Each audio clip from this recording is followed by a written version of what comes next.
Hali kadhalika nimefurahishwa na hatua zilizochukuliwa za ugatuzi wa shughuli za mahakama ya rufani kwa kuanzia na kanda 5. Na wakumbusha tu ni rais aliyefurahishwa.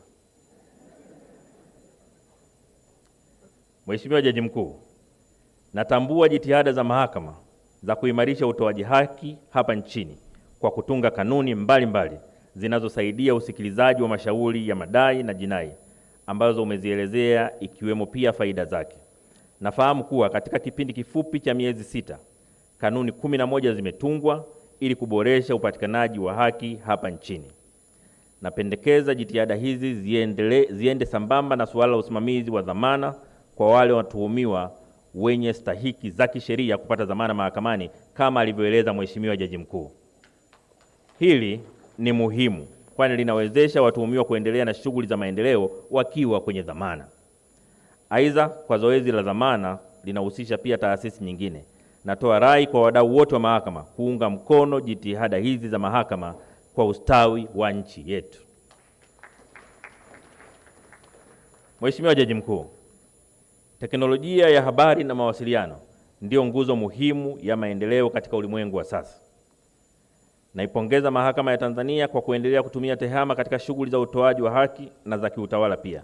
Nimefurahi kusikia kuwa mahakama imeanza ujenzi wa mfumo wa akili unde, artificial intelligence, kwa ajili ya kuchukua mwenendo na kumbukumbu za mashauri mahakamani. Hii ni hatua nzuri na muhimu itakayosaidia kuleta ufanisi katika utoaji wa haki. Ili mahakama iweze kuchangia kikamilifu katika ustawi wa maendeleo ya taifa, haina budi kwenda sambamba na mabadiliko ya teknolojia. Hivyo endeleeni na jitihada hizo. Mheshimiwa Jaji Mkuu, mahakama ina wajibu wa kulinda utawala wa sheria, kusimamia utekelezaji wa mikataba, kulinda rasilimali za taifa na kuhakikisha kuwa maendeleo yanayopatikana yanawanufaisha Watanzania wote kwa usawa. Sambamba na hayo, mahakama pia ina mchango mkubwa katika utekelezaji wa Dira ya Taifa 2050 kwa kutekeleza yafuatayo: 1. Kuendelea kulinda haki na misingi ya katiba. 2. Kuhakikisha migogoro ya kiuchumi, kibiashara na kijamii inatatuliwa kwa haraka na kwa haki. 3.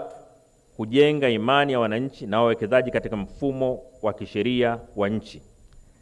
4. Kukuza uwajibikaji na nidhamu katika utumishi wa umma na sekta binafsi. 5. Kudumisha amani na mshikamano wa kitaifa ambao ni msingi wa maendeleo endelevu. 6. Kuwezesha mazingira bora ya uwekezaji na ukuaji wa uchumi kwa kuhakikisha utawala wa sheria unazingatiwa. 7. Kulinda haki za makundi maalum wakiwemo wanawake, watoto na watu wenye mahitaji maalum. 8. Kuzuia migogoro inaweza kuwa chanzo cha migawanyiko ya kijamii au kisiasa. 9. Kuhakikisha utekelezaji wa sera na mipango ya maendeleo kwa kutoa tafsiri ya kisheria iliyo wazi na thabiti. 10. Kujenga na kuimarisha utamaduni wa kuheshimu sheria, haki na taasisi za umma. 11. Kuchangia katika mapambano dhidi ya rushwa na matumizi mabaya ya madaraka kwa kutoa haki bila upendeleo. Na mwisho, kuwezesha wananchi kushiriki kikamilifu katika maendeleo ya taifa kwa kuwahakikishia ulinzi wa haki zao kisheria.